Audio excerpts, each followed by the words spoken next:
China's economy shrank last quarter. It's the first decline in economic output since the Cultural Revolution in the 1970s. GDP contracted 6.8% from a year ago. Compare that to constant growth of at least 6% in 2019. The historic slump comes after China's economy came to a standstill due to large-scale shutdowns to contain COVID-19. Production and spending were paralyzed as businesses, transport and shopping malls were forced to close. Besides GDP, a range of other economic data has been released, including industrial output and retail sales. None of it looks good.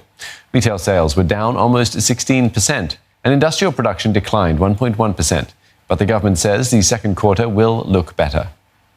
3月份比1到2月份是明显改善，这是一个基本的判断。然后呢，3月份这种改善的势头应该是能够延续下去。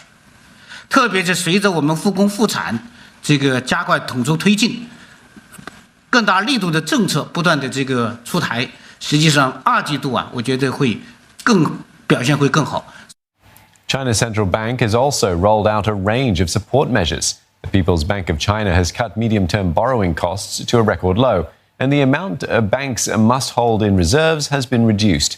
Analysts say this all paves the way for a cut in the benchmark lending rate on Monday. Martin Rasmussen joins us. He's an economist from Capital Economics, and he's joining us for a closer look on the numbers from China. Martin, how are they in line with what you were expecting? So I think, first of all, it's very noticeable that the Chinese authorities have published a negative GDP growth rate. That's something that was completely unthinkable just a couple of months ago. But given how bad the COVID-19 outbreak has been in China, I don't think it's a surprise to anybody that China's economy is contracted in year-over-year terms. But the actual contraction in the numbers was slightly less severe than what we had expected. So even though the industrial and construction part of the GDP, the contraction in that was quite in line with what other indicators suggest, and the contraction in services activity that the GDP data suggests shows is slightly less downbeat than what some of the other monthly data implies. So we are sort of skeptical, and we had expected a much larger contraction. So Martin, saying that the government now says that Q2, the second quarter, will be much better. Do you agree with this? Well, so I think what we've seen so far in April is that the recovery in economic activity has actually stalled. So whereas we saw activity normalize quite quickly during February and March, then since then, the recovery has actually stalled.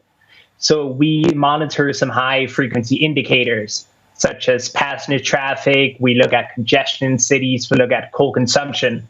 And a lot of these indicators have gotten stuck at 20% normal levels, even lower than that. So I think so far it doesn't look like the recovery will be that fast. And there are some other things that have arisen on the horizon as well.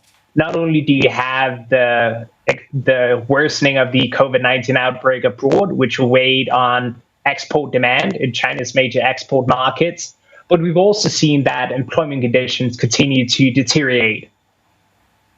Now, we also saw retail sales and factory data out today. What's your reading on those figures? Well, so I think they were slightly stronger than what we had expected, but that's what it is. It's very hard to forecast how these things change during the COVID-19 outbreak. But I think for China's economy to get back on track, to sort of recover the last mile or so, you could say, it will be very difficult. So not only have a lot of people been laid off, but it also means that people will be running down their savings for many people. And this means that where, say, during the SARS epidemic, the rebounding consumption following the after the SARS got under control, what we're going to see now is that domestic consumption won't be as much of a driver for the economy to normalize.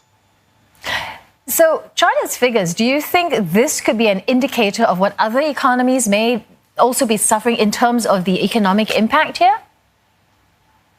I think if you look at the US, for example, you've seen a massive hit to unemployment. And I think what you could sort of translate over to the US economy in this case is that it's going to be very hard for consumer spending and other parts of domestic demand story to get back on track, given that incomes have taken very big hits, which means that once life normalizes, people just won't have as much money to go out and spend. All right, thanks for your analysis. We've been speaking there with Martin Rasmussen from Capital Economics.